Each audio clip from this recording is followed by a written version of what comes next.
Hello, welcome back, beings and non-beings alike. I am your host, Wolfie LeMay, and I hope you're having a wonderful day.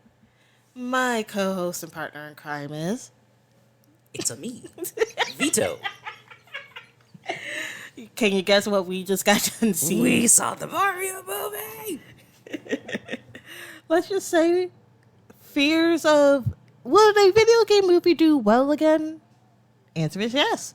When the fans goddamn make it. It felt like fans made this movie. Again, I don't care what anyone says. Resident Evil movies were awesome. They were. Pokemon movies are a dime a dozen, and we know they will be kind of good in that the game lore and the anime lore are slightly different.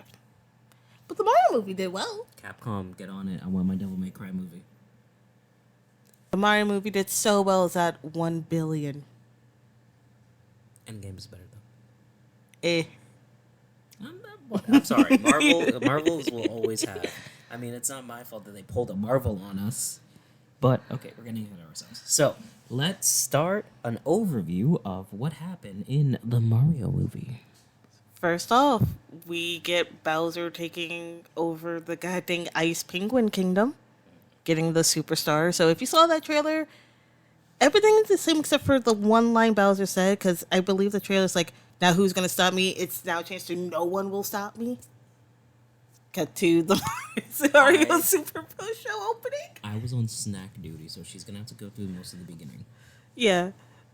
So the brothers are seeing their commercial in a pizzeria, which is a Punch-Out themed pizzeria. So Punch-Out exists alongside with Mario. You know, we get the cute moment of Luigi's like, that is cinema. And I'm just like, okay, we know who did theater. Little Mac being in the same verse with Mario is just so... Like, because it's also, if you think about it, it's a deeper reference. Because Mario was the referee. In the original Punch-Out. And speaking of old games, we do see someone who kind of looks like the original Jumpman named Giuseppe. Yes, because that is his name. And he's playing... Hand gestures in Italian. He's playing the Jumpman game, which is a reference to the early Donkey Kong. Because Mario's original name was Jumpman, and he's voiced by Mario's original voice actor. So...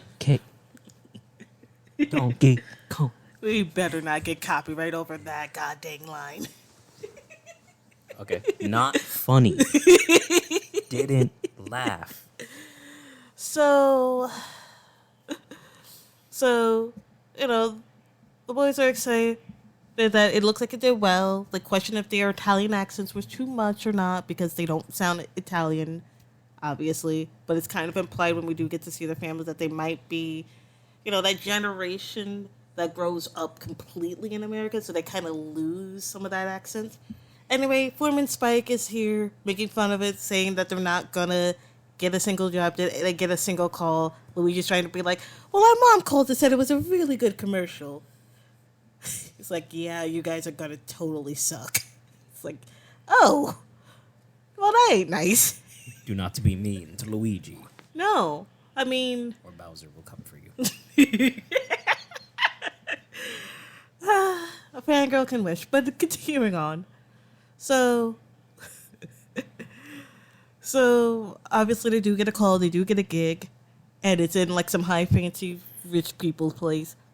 But their car/van does not work. So they gotta platform their way there. So we get a little cute, like World 1-1 reference, if I remember correctly. So that was fun, seeing him go through, and Mario just basically helping Luigi go through it, because Luigi's staying on the lower path, and he's just jumping on things. I'm like, oh, okay, you're climbing, jumping, you're doing all this shenanigans. We clearly understand you're ready. They make it to the rich people's place, and they're super excited, all that. It's like, we can handle any leak, we can fix it, don't worry. There's a dog in this apartment. Now, my only sad little critique is I would like it if the dog kind of looked more like a Duck Hunt dog, but everyone's now going with the whole... This might be a reference to Miyamoto getting chased by the dog that inspired the chain jumps. So I'm like, sure. Francis is not happy that Luigi stepped on his bone. It's a chewable bone. Stop thinking in the gutters. You dare oppose me, human? Yes. Break their bones quickly. So they fix the leak super fast, but Francis is like, nah, I still want revenge for my bone. Lock the bros in the bathroom and starts chasing them in the bathroom.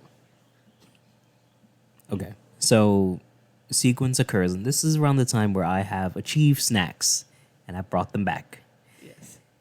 So this is where we find the magical pipe that leads Not yet. to the Mushroom Kingdom. Not yet. We find that there's shenanigans trying to fix what the dog is breaking as he is literally trying to bite them. They had to lock him into the tub shower combined bit, and it starts flooding with water. And I'm sorry, that dog with the evil grin is just like, I'm gonna get out of here. It's like, yeah, he's determined to kill you guys. You might want to move. And then we find the magical pipe that leads to the Mushroom Kingdom. Not yet, sir. So they fix as much as they can, but dog gets out, jumps, and almost gets yeeted completely out the window, but they save the pupper. Which we do get to see a Pikmin statue on the table, so yay. But also, god dang it. And when the couple are checking, hey, is everything okay? Because we heard a lot of noise. Mario's just pulling the dog out of the toilet, which we get no explanation for. But it's clearly, obviously, they did not get paid. They go home and we get to see Mario and Luigi got family members. Which is such a shock. They have, 2 uncles, clearly an aunt that married into the family, and a nephew, I think it is. So I'm just slowly how big is the family? Is Wario and Waluigi cousins, or are they not? Questions we won't ever find out until the sequels. And I say sequels with S because how much money this movie makes? It's sequels. And also with everything that they set up in the movie, but what happens next? So, obviously, family's ripping on them a little bit because it's plumbers wearing white gloves and all that. It's just, okay, they're trying to do an image. They're trying their best. It's their first job. And obviously, we get the whole, so Dad, what do you think about it? It's I don't think you should have quit your old job. It's okay, you don't want to support anything. Great. Also, Mario does not like mushrooms, to which I'm okay, this is weird. Well, Luigi does. Take that as you will, folks. We also get Mario being, okay, I'm going to leave. I'm not hungry. Goes to bedroom. Proceeds to see him play Kid Icarus. And there's a ton of little Easter eggs in that bedroom alone. We know when this movie comes officially out on physical, or you can get it on any of those streaming services, people will slow down that to just count how many references there are. Because it's oh, we see the Star Fox, we see some tennis rackets here, we see that, we see this, and it's just I can't get over the fact he's playing Kid Icarus, the old Kid Icarus, and it's just, I'm finished because he died. And that reflection is okay, bud, you're not finished. It's okay. Luigi does his best to comfort bro. Proceeds to have the news turn on. It's Brooklyn is flooding. We need a hero to save Brooklyn. We can do that. Luigi does not get to eat. I am sad that Luigi does not get to eat his pasta. Poor Luigi. Soup. But it's nice to see he cares. Mm-hmm. So they go down what I think is supposed to be downtown Brooklyn, and they end up going in the sewers, finding the main valve that is it. They basically shimmy, sloth crawl underneath to grab this valve. Did not work because the valve comes off. Mm-hmm. And proceeds to loosen the pipe and yeets them into a brick wall. They're okay, where is this? It looks like no one has been down here for, super long. Luigi's expecting a green pipe. Then he is mysteriously sucked in. Because we don't see it, but we hear it. And Mario's just yo, Lou. Because that's Luigi's nickname. It's not Luigi, it's Lou. I feel like they purposely did that because they know the fan base keeps calling him Luigi. No. No. And then we find the magical pipe to the Mushroom Kingdom. Because it sucks Mario in. We get to see this beautiful, pink, fluffy cloud area, which I'm just going to call... Okay, so that's your guys' versions of the in-betweens. Because in-betweens do change from realm to realm. So sometimes you get clouds, sometimes you get geometry, sometimes you just get death zones. So does the name for in-betweens. We oftentimes call them nexus. Yep. Nexus is like just a good name for it. Yeah, but in betweens is just fun to say because it's like, ah, yes, between the pages of reality. Where are we going? In between. In between what? Everything. So we get basically, it's not clear pipe, but it's kind of clear pipe. Sucked through. You know, Mario catches up to Luigi and it's like, yo, I'm scared. It's like, don't worry, as long as we're together, everything's gonna be fine. Immediately get ripped apart. Also, this shows us that it's not just a continuous pipe. It's like pipe on the outside, magic vortex inside, and then pipe. So Luigi is sucked over to the Badlands, so Bowser's side. And Mario gets yeeted into the Mushroom Kingdom. Mm-hmm. Where he proceeds to be like, what is this place? Even though he doesn't say that line. There are so many things in this trailer that doesn't exist anymore. He meets Toad, and the amount of just what is going on here. It's like, you are sucked into a magical realm. Your brother's in the Badlands. We gotta go meet the princess. Yes. And Toad is... Okay, he's part of the city because he has interactions with people. But, like, it also implied that Toad just decides, I'm going to go on adventures today. Everyone is saying this is just Captain Toad without the full Captain Toad getup, and I'm like, yeah, because he's the only one with the blue-looking vest. And also he is... Okay, we know this because looking at a bit of concept art for... He would have originally been Captain Toad, and like, it's maybe implied Toadette might have been along with us, too. Maybe it's a combination. Maybe he's the baby. Shipping aside. It's not shipping if it's canon. We don't know if it's canon yet. Nah, says who? I mean, according to Captain Toad and Toadette were a thing. Yeah. So. And we do see Toadette has like a... There's a poster for like her in a singing group. So we might get her in the sequel, but I don't know if she's going to play a big part, if there is space for her in the sequel. Like, that's the headache. It's like, I want to see so many things, and there's so many references throughout the whole Mario game library that it's just like, I think you guys shoved the really noticeable ones, so now it's all, like, deep cut unscure next. Best one is when we head to the Mushroom Kingdom. I love the floating brick scene. It's just, so these bricks just float here now. It's like, yeah. No, my favorite one is, there's a Toad buying a cartridge from a vendor, and she's like, hey, are you sure this works? He goes, yeah, just blow on it. And I'm like, that's both a reference and an innuendo. Good job. Because you had to blow on the old... No, you did not. That's what we were told. No, nobody was told that. None of us just decided to read. We blew the cartridge to make it work. Instructions. We blew out the dust. Instructions clearly stated to not do that. Yeah, but also instructions say don't use Q-tips in ear, and we don't listen. That's different. They're wrong about that. Says the skeleton man. I will clean my ears the way I clean my ears. Uh-huh. So, platforming. By the way, the design of the Mushroom Kingdom makes so much sense, yet doesn't at the same time. It's in the sense of they knew they had to keep it somewhat familiar, and if you played a bunch of Mario games that like visit Toad Towns or visit just kind of small areas where Toads live, it makes sense. Like, oh yeah, this is just a tight knit community here. Because every other Toad is like, who is this weird man that's following you? It's like, everyone move! This guy's brother's gonna die. And then turns around like, don't worry, your brother's gonna be fine. The princess is gonna save them. He is in the Badlands. Mario, can't you tell? Your brother's going to die. So, by the way, like there are several moments where I was so prepared for Toad to just spawn and scream. I don't know what like GIF I'm thinking about. You're thinking of the... I don't remember the game is tied to, but I've seen it before where just it's kind of like he's a Toad. It's just...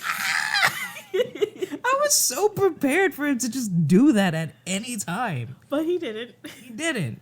So, after some pipe... Surprise Toad. After some warp pipe shenanigans, because Mario doesn't know how to travel yet, especially through the pipes, he finally makes it to the castle. We get our princesses in another castle joke reference. And if you played old NES Mario, or if you've seen enough games of it, you're like, all right, I'm going to stab whoever says it next because I'm tired of going through all these worlds and your princess is in another castle. It's like, God dang it. But Captain Toad, or Captain as we probably should be calling him, to get the understanding so you don't get mixed up with all the other toads because they're guard toads. Look at me. Look at me. You're not the captain. So. He is the captain now. So, Captain distracts the guard toads because he's like, I'm going to cook your food. Mario, go in the castle. Goes in the castle, gets chased by a bunch of other guard toads. We see that Peach is talking to what I'm going to assume is her council of toads. Okay, so Bowser got the star. It's only a matter of time before he comes to the Mushroom Kingdom and destroys everything. I'm going to go to the jungle area to get the Kongs on our side so we can have the Great Kong Army. It's like, but they're mad king. It's like, I will convince and figure out a way somehow. It's like, okay. Proceed to walk out and see a human getting chased by a bunch of toads. Now, here's the thing this movie does really well. It actually makes Peach infatuation with Mario make a lot more sense. Because she tells us that she came here when she was a baby, like a baby. Mm-hmm. And if you have been in human society and then go somewhere else where there aren't any humans at all, except for toads, which are clearly not human. And we know that this world has power-ups that affects people and toads, I'm assuming. Because we don't see any toads get any power-ups, sadly. But if it's from the games, then they can. My logic is if DK can mess with the power-ups, the toads can. I mean, Bowser can mess with the power-ups, so he doesn't need an extra fire boost. So, although I wouldn't mind seeing the cat suit again. Oh, that'd be nice. Cat Bowser. Meowser. Yeah. So, what was the point that I was making just now? Peach, Mario, right. human. So it makes sense because if you were to just now then go and find another human, you would, as a creature, as a human, immediately go, one of mine. This is part of my group of people. But that scene is actually a little bit later down in the timeline of this movie rundown. Because that's in the flower field, where her explaining her origins. I'm just talking about her just looking at Mario like... Yeah, but she also flips him when he's coming to grab, like, princess. As you should. As you should. If anyone... This is advice from both Vito and Wolfie Lamau. If someone comes up to you with their arm outstretched, please flip them. And then ask them what they want. I mean, if they come running towards you, definitely do it. Yeah. Make sure to lead with the hip and pull the arm. Eat. This has been Flipping with Vito. But she basically's like, you're human. You are human. It's like, yeah, I kind of need your helps. I got to save my bro. He's apparently on. It's like, well, if Bowser has him, that's going to be a problem. Especially if you try to go after him now. Because Bowser will eat you. You're so small. They rag on his height for like a minute. Mm-hmm. But you kind of understand why. Because like when you see Peach's height, when you see like everybody else's height, Mario's almost the size of a toad. So it's kind of like, yeah, you know what? I don't like your fact that you're ragging on him, but he is tiny. He is small. But you love small. Mm-hmm. He's pickable. You can pick him up. Don't pick him up. Pick him up. Don't. Pick up the Italian man. Put the Mario down. So Peach basically like, well, if you're gonna join me, you gotta do some training. So it's not We're gonna have a montage. It's like we're doing training. We're doing a montage. Yes, because we see Peach do this awesome, basically platforming, and it's like, oh, okay. And then Mario does it, and he has to eat the power ups, and he ain't happy about mushrooms. Because we have to talk about the fact that Mario gets tear-thrown by a mushroom. Okay, yeah, no. Peach treats him like a whole child at the beginning. I'm just like, look, I don't really like mushrooms. Literally gives you powers. Eat the mushroom. No, I'm not just a fan of mushrooms. It's a mushroom. And then just pinch his nose and just, there we go. Look, down the hatch. She is. And no, this mushroom is not like a tiny little mushroom. It's pretty big when you think about it. And like, she does that with... It's like a hamburger-sized mushroom now that I think about it. She also does that with, like, I can only describe as a mom-level skill of eat your food. Does that imply she might have to done that to a toad? Possibly. no. Because like the way she does that is like you don't learn that. That's not something you just kind of pick up. That's something you experience. Somewhat. It depends on how much. And I'm wondering if it could be something like the opposite, where she learned it because it happened to her with ability. Eat the mushroom. No. So Mario tries. He fails constantly until eventually we get the almost success, but eaten by robot piranha plant, which I don't know why you have robot piranha plant, because you have stuff, bullet bills, but robot piranha plant. Again, I love that sequence because he almost gets it. She acknowledges that like you're ready because you did almost get it. You didn't fully get it, but you almost got it. Yeah, you just didn't get the flag. You get kick Bowser cardboard cutout. And she's like, look, nobody gets it on their first try. And there's like a 5-second moment of silence. Just you got it on your first try. Yes, yeah, I did. And she and what's funny is that he looks at her like, this is supposed to make me feel better. Is it working? Which kind of implies she's not used to human contact, but like the tones are close enough. She understands speech etiquette of just like he's feeling upset, try to make him feel good. I do appreciate that he does say kinda to her. Yeah, like because in a weird way, it's like, look, I don't know what to say in this situation. How fine, you are trying. So they continue on because they leave. All the toads are cheering, for their princess to do it, safe return. And just the one is like, who's that guy? Not important. I'm like, he's kind of important to Not the yet, theater. not yet. This is his first adventure.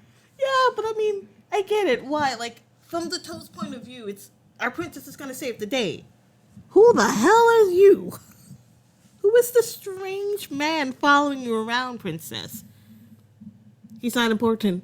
Just hope I get the Kong army. So they go on a little adventure, and Toad shows up. Mr. Captain Toad is like, we're going on an adventure. It's like, buddy, what are you here? Yeah, I'm your friend. It's like, I just met you. I don't know if I would consider you a friend. It's like, so a brave Toad is willing to follow us. Princess, I shall guard thee with my life. He also uses a frying pan a lot to cook and to fight. We Also, don't really see him whack anyone with it, but he definitely implied.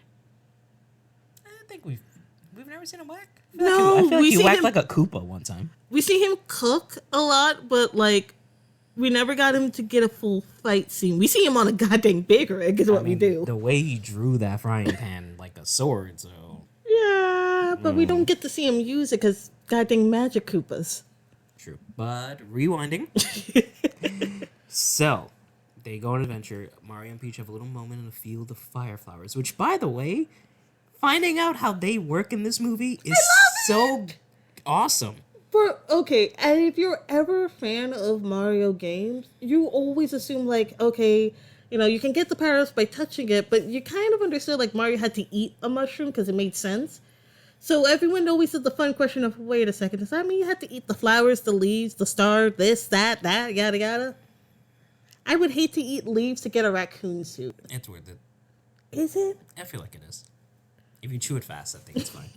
Does it taste like dirt, though? Possibly. But we find out that you just have to touch them. That's it. By the way, touching is the best, thing of just the fireflower field, but my one question of, so are these wild weeds, or is this, under the Mushroom Kingdom still? Because we see you travel through a desert land, which is reference to Mario Odyssey. We see Yoshi's Island, which if you look at the concept art for the map, does not make sense. So this is a small group of Yoshis in between the lands. A herd of Yoshis, if you will. Yes. A gavel. A murder of Yoshis? Glutton of Yoshis. Yeah! You heard it here first, folks. A group of Yoshis is called a glutton. Makes sense. Does.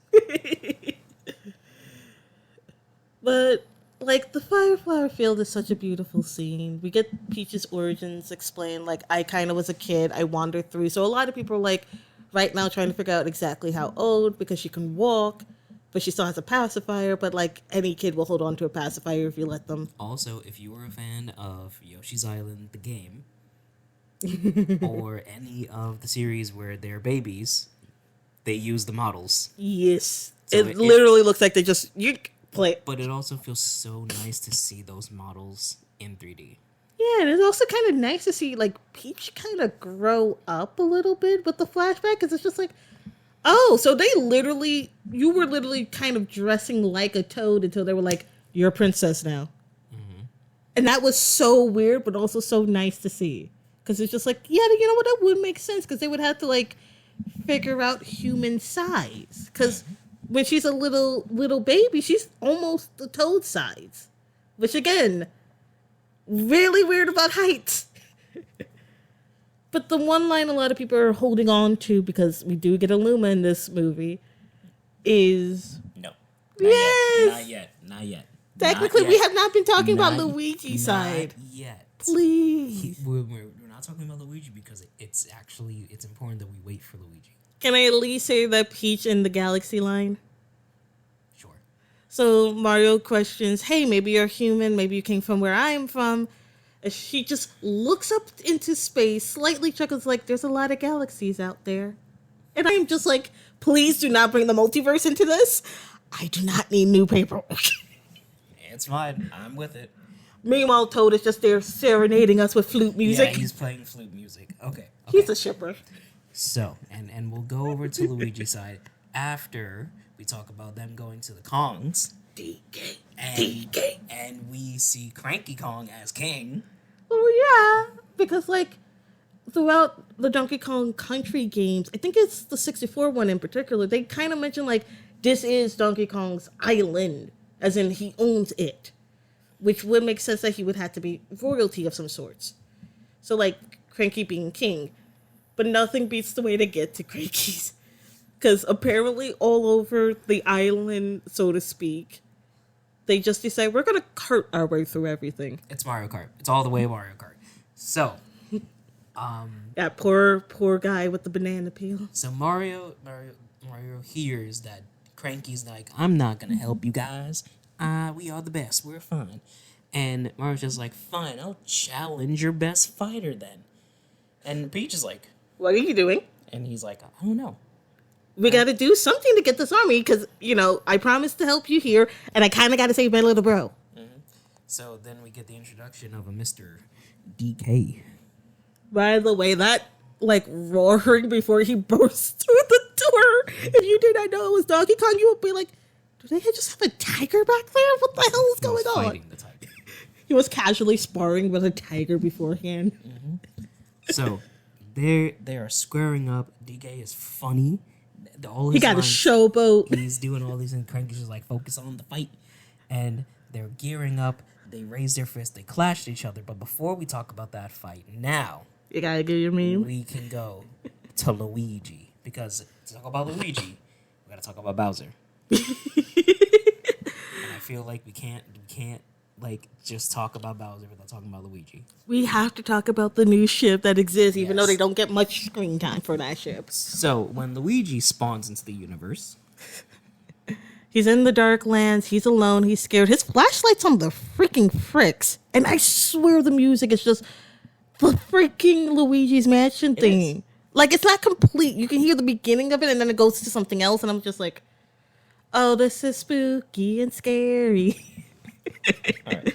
So he gets attacked by Shy Guys. No, it's Dry Bones before the Shy Guys, because the Dry Bones are basically zombies. They really go full zombie movie here, where he sees one, he accidentally breaks it apart. But if you know anything about Dry Bones, you gotta kill them with fire because they come back. He gets chased, and they do the whole breaking out of the ground zombie wave, and I'm just like, you know what? This probably would make another point to not live in the Mushroom Kingdom. Ding! I mean, look, they're okay. They're fine. It's just also the implication that when a Koopa becomes a dry bone, they become feral. Very feral, very aggressive, very territorial. They chase him into an old castle where he thinks he's safe, but then all of a sudden we just get the flash of lightning and we see Shy Guys and sniff it. And just hearing him scream, and it's just like, oh, that's not good. Yeah, they're just standing there in the darkness. Menacingly. All right, so this is where things get fun. Are you ready? So now we meet Bowser. Voiced by the one, the only Jack Black, ladies and gentlemen. Look, I'm sorry, Jack Black is awesome. He's a Kung Fu Panda. He done this. He's done that. Yes. And we got an awesome song that's now become meme potential. Mm-hmm. And you could tell there are certain elements that they do for Bowser that's like, Jack Black had a hand in this. The song, definitely. But Bowser's like, you can tell Bowser's this, like, I can be mean and angry but nice. But this also works because if you've seen, like, the Paper Mario series or any of the Mario RPG series, whether that's Mario and Luigi or the original Mario RPG, you know Bowser has a sweet, sensitive side. Not only does he love Peach, he loves her so much that he does sometimes have photos of her in his castle. Which is creepy if you don't understand. But, like, I think it's sweet. But he's really like, this is going to fix. Me being in a relationship will fix all my problems. Trust me. Just trust me. And it's just like, by the way, sweetheart, no. For our viewers out there, that's not how that works. Fix yourself, and then you can be with another person. Mm-hmm. Because you're not a pet project for that person to fix, and if you're not open to figuring out what's wrong, you definitely ain't going to do good. So remember, fix yourself. But Bowser says no. No, like literally after the star, he throws like a cool party, and you know he's revving up his arm. It's like, we're gonna go to the Mushroom Kingdom, yeah. We're gonna go to Princess Peach, yeah. And I'm gonna ask her hand in marriage, yeah. What? Doesn't the princess hate you? Fire. Yeah, and the dry bone is made. So, and then it's just like, but what if the princess says no?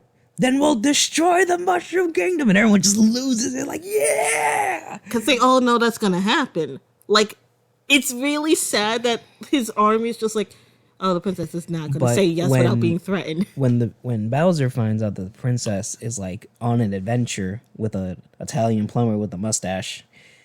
When I said this man is insecure as hell, his first question is he attractive? Do you think she likes him? Do you think she finds him attractive? Like, and we get this because Bowser basically interrogates Luigi, which Luigi getting transported to Bowser Castle, we get a little flashback of like Mario has been there for Luigi. And we get to see the baby Mario and baby Luigi. Because baby Luigi is building a castle, and that led to a theory that for a sequel, they clearly were once in the Mushroom Kingdom, because why is he building the exact same castle? As a baby, that he literally, because the way they make him stare at that castle. Yeah. Because we talked about this, and I told him, like, this feels like setup. This feels like, that's a childhood memory, because there is something known as childhood amnesia, where when you get around the age of 3, you start forgetting some things from really young. Unless you're constantly reminding yourself of it, but you will remember it emotionally, but you won't remember all the details. This is why you can have a bad feeling about something and not fully know why. And it could be because you kind of seen it or experienced it when you were really young and don't have the context for it. Now, this is where Bowser shows how much of an evil villain he is. And I mean, like, they did not pull out any stops when showing just how maniacal and downright insane Bowser is. Okay, so he has Luigi. He's like telling him, like, listen, you're gonna tell me everything I know. You are going to tell me everything I need to know about what I'm asking you. And Luigi's putting up a good fight, and then the torture begins. Him playing with the mustache and pulling a strand out. He plucks his mustache like a monster. It's like, no, nothing beats the whole line. Do you think, do you think the princess will find you very attractive? It's like, if she has good taste. Does he woo princesses? If they have good taste, proceeds to rip strands of hair out. Yes, folks, this is where a lot of people are starting their Bowluigi shipping over this. You'd be surprised how a lot of ships start with one person choking the other. I mean, he was playing with his mustache as he was interrogating him. And choking him. Squeezing, really, not choking, because he wasn't around the throat. Yes, I'm just squeezing you aggressively. But to be honest, if you are someone who's new to the Bowser ship, the ship existed when Bowser thought he was going to kidnap Peach, and Luigi was disguised as Peach, dress and all. Say no to this. Oh. That song has been everywhere. It has, and it's for good reason. So he gets tossed into a cage because Luigi did give him his answer. And now Can I talk about the Luma? we could talk about the Luma. Luma Lee! Luma Lee is the best character. Luma Lee is both this like weird, depressing sunshine, and I don't know why. And I think it's because it's like what they say and the voice is like you expect this childlike voice to be, oh, we're gonna get out of here. It's like, welcome to your doom. It's like, what the heck is going on here? Fresh meat for the grinder. That's a line. That's a line. But the Luma kind of implies like Bowser stole a Luma, maybe thinking it was the superstar, or someone stole it thinking it was the superstar.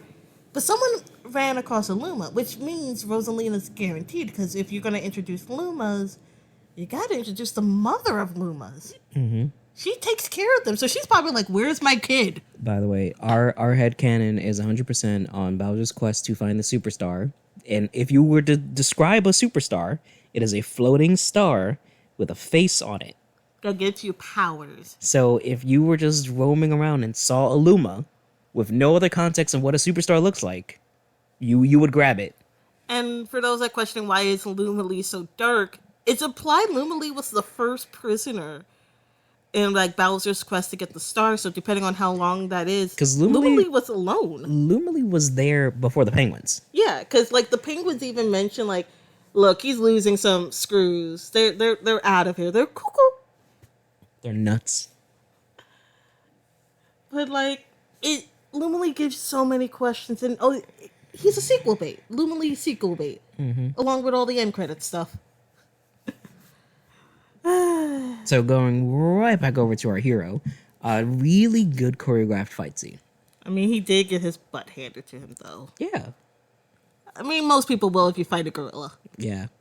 Big gorilla. No one can take a gorilla in a fight. I don't care who you are. You can't. It's impossible. And we get some nice power-up mentions. We get the mini mushroom, which was a good setup for near the end when we see it again. Because we had to know what that does.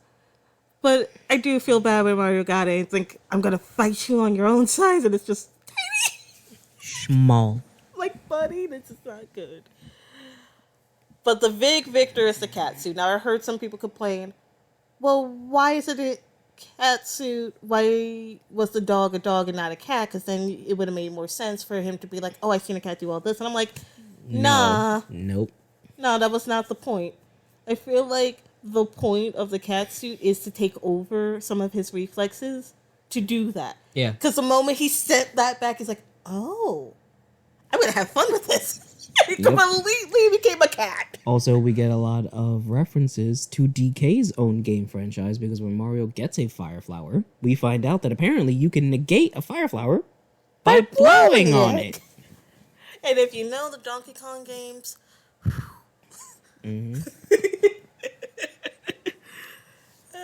So they have a fight and Mario wins. Because catsuit beats everything. And DK's not happy that he lost. Like, know, the whole break the door. I totally let him win. Mm-hmm. I love Peach's line, though. You just kept getting back up. It's like, you don't know when to quit. I never heard that as a good thing. Like, yeah, he doesn't know when to quit.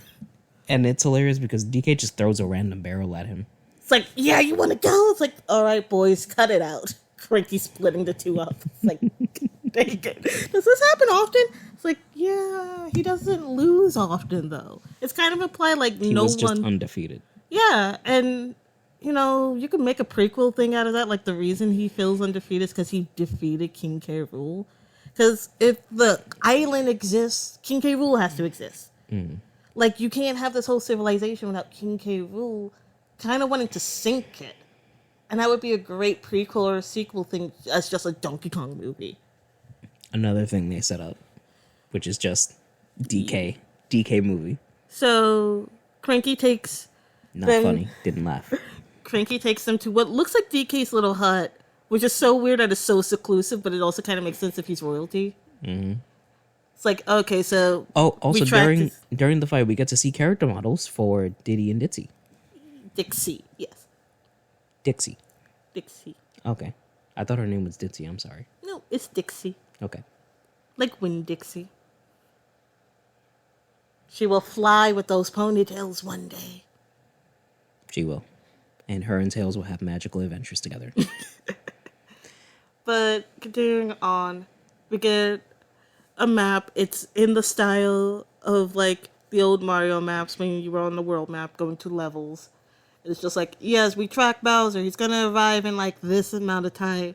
So we're going to plan an ambush on him. It's like, yes, we're going to use the secret backwards. Yeah, that's what I said. Go make carts. So they go and they make their carts, and there's the menu like Mario Kart. Yeah, Mario Kart 8 in particular. There's the Mario Kart 8 like custom thing there, but there's also, as they're doing it, there's an actual monkey in there doing all of the levers and stuff. Painting, making, and whatnot. And it's just like, okay, yeah, we had to get the traditional Mario Kart, the one that we see on every box. Peach gets her goddamn motorcycle. It's just like, of course, because this is Badass Princess. But if you know, like, the old Mario comics, there was, like, a book where she did decide, I'm going to rescue Mario and Luigi. The same one where Luigi is just as Peach, by the way. And also in every official thing that, like, is giving her something in Mario Kart, she has a motorcycle. Yeah, and she's also a pain to deal with in a Mario Party game. So her being, I'm going to take charge. Yeah, please do. Give that headache to somebody else. And Toad over here with a monster truck level car. Yeah, he's got the bumper exhaust too. Like he's making. He wrapped it too much. He was almost going to fall out. Yeah. And then Donkey Kong coming in with his traditional cart whispering, "I hate you, tomorrow." Mm-hmm. Just okay, but we get it. You don't like that, you lose. Now let's go to Rainbow Road. So yeah, they literally go to no other stage except Rainbow Road. Because rainbows apparently connects the worlds, I guess. Yeah. But they sadly get ambushed. They get ambushed because they find out about the ambush and like, we're going to ambush your ambush. Which, yes, we are quickly going over the whole Bowser's Peach's song because that was a scene before the whole cart thing. Peach. Also, I feel bad for Kamek because the whole slamming the goddamn top. This is, okay, all jokes aside, I will say that I am happy at the way that they handled Bowser, because every time he's on screen, you have no idea. He's lovable, he's angry. What is going to happen? Because he turns from singing about Peach to slamming Kamek's fingers into the piano. Yeah, because he puts the cover down and it's like, "Sire, can I get up?" Nah, Pain is a good teacher. I'm like, buddy, chill. He really wants Peach. Or he really needs a therapist. Both. Preferably therapist first. Yes. And then Peach is Peach. Or maybe Luigi. Luigi's Peach.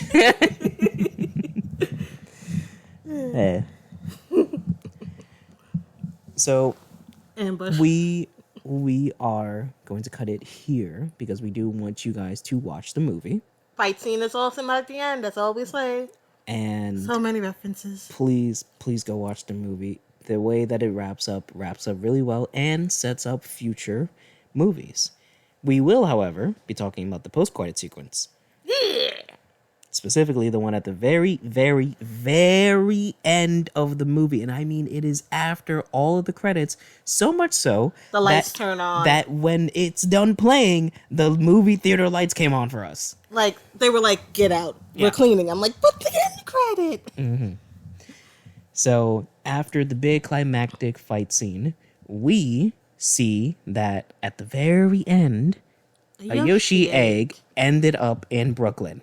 Because there is a small bit we ain't mentioning, but we will say, when you see a bunch of Koopas and other enemies putting things on a table, you'll see a Yoshi egg there. It's implied it's the same Yoshi egg. This egg starts to hatch and we hear Yoshi. Mm-hmm. We hear Yoshi does his little call, which is so many potential possibilities. Like, is the sequel going to be the bros bump into Yoshi on their travel back? Do they have to deal with, like, a Yoshi running around Brooklyn? Is this like a monster in the city kind of story? Or is this going to be more something like, no, we're totally going to take care of it. There's a reason we don't give you boys a pet. He's not a pet. He's family. But yeah, I actually do want to segue into another thing that came out recently, which is Jedi Survivor, which is a game I'm having a lot of fun playing. And okay, for those that are unaware, I am a huge Star Wars nerd. So much so that I'm hoping one of my packages come for him. I am into Star Wars. Yes. And for those of you that are wondering, when the options are Jedi or Sith, I'm choosing Sith. When all the options are on the table, gray. Yes. If you had to be in real life, you're gray. If you had to be in the video games, dark magic power. You get lightning as a default power. You don't have to be evil for that. Dark magic power.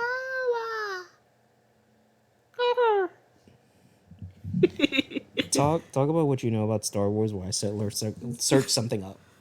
I don't know much. Say random things and I'll tell you whether or not they are factual.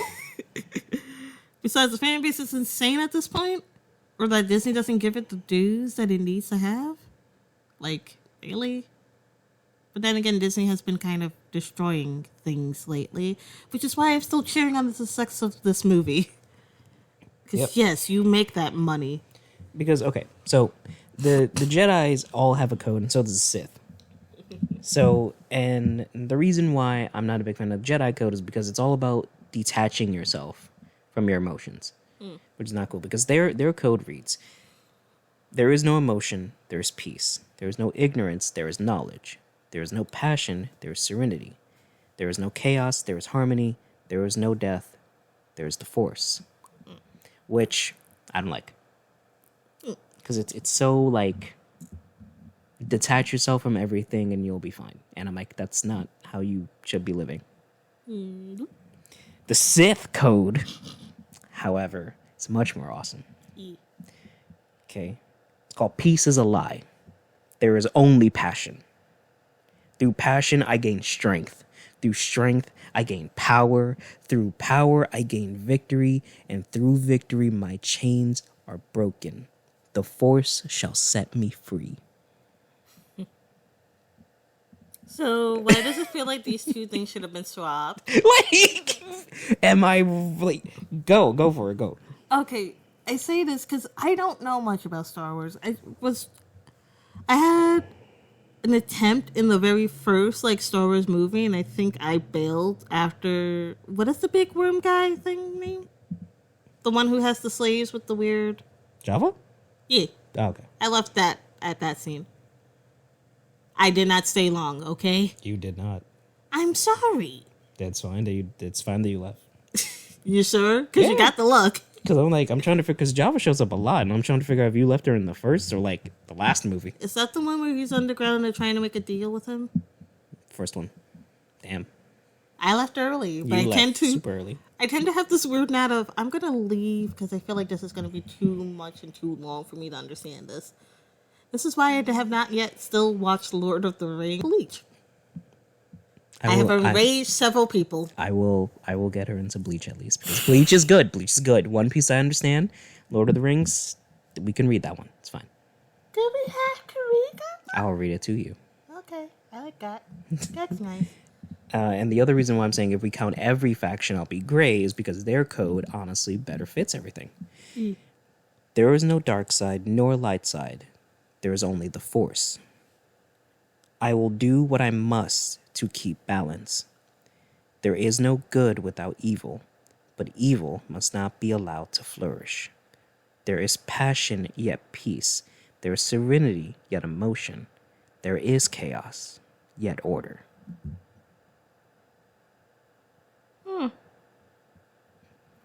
So, sounds like what everything needs to be is just in a proper balance. It needs to be a shade of gray. So why am I talking about this? Well, because in Jedi Survivor, I've only gone through the first world, and I'm on the second world right now. But I do like that Cal has gone from squishy small bean from the very first game to we start off in handcuffs attacking the Empire like city. Okay. We are doing full like let's do it. It's showtime. And like we murdered the ninth sister. Like we fight her to the death. I'm gonna pretend like I know who the hell that is. So the ninth sister is part of Darth Vader's personal Inquisition squad. Okay. So, all right, a bit of context here. When Anakin turns into Darth Vader, by the way, spoilers for like a 50-year-old movie. Yeah, that's definitely another reason why it possibly won't continue. So when Anakin turns into Darth Vader, he ends up assisting in killing all of the Jedi. This is where we get Execute Order 66 from. The babies. Yes, well, that wasn't part of the order. Anakin just decided to kill the younglings. The babies. Yes. Question, do you want me to do the rest of this in my Palpatine voice? You can attempt it. Okay. So after all the Jedi were destroyed, the Sith took over and became the Empire. What? Okay. So, after this was done, Darth Vader came and recruited all remaining Jedi and broke their spirits, making them join the Inquisition. And they used their force powers to hunt down other Jedi. But like being an Inquisitor sucks super hard. Because if you so much as breathe, like you have an attachment to someone, Darth Vader will make you fight them to the death. And if you don't, he will fight you to the death. Both of you at the same time. So the smartest thing to do is to then just like, I don't like you. Alright, then I know how to get rid of thee, but fighting to the death. Mm-hmm. Just that's it. I mean, it was so bad in the comics that Lord Sidious had to command Darth Vader to take his Inquisition off planet. He's like, go off planet, go to a different planet. And Darth Vader's like, why, my lord? I did what needed to be done to make sure the Inquisition was strong. He's like, I am not going to repair my city every time you hunt down one of your own Inquisitors for liking someone. Go to another planet. Relationships is meaningless. Let's fight. So, yeah, it's a really good game. The animations feel really smooth. They really made everything feel much better and smoother as far as like menus and everything of that nature. Honestly, it's a great game so far. I'm loving it. And with that, is there anything else you want to say before we wrap up? If you ever get isekai, let's hope you get isekai in a kingdom that is literally being nice to you first, and not in a literal zombie apocalypse. That time I got reincarnated as a zombie. No. Yes. No. Yes. No. Yes. Because again, I'm just thinking the Mario movie is just a really fun isekai. It is. Poor Luigi, he did not get the fun side yet. Controversial statement. Mario is actually an anime. All right, goodbye.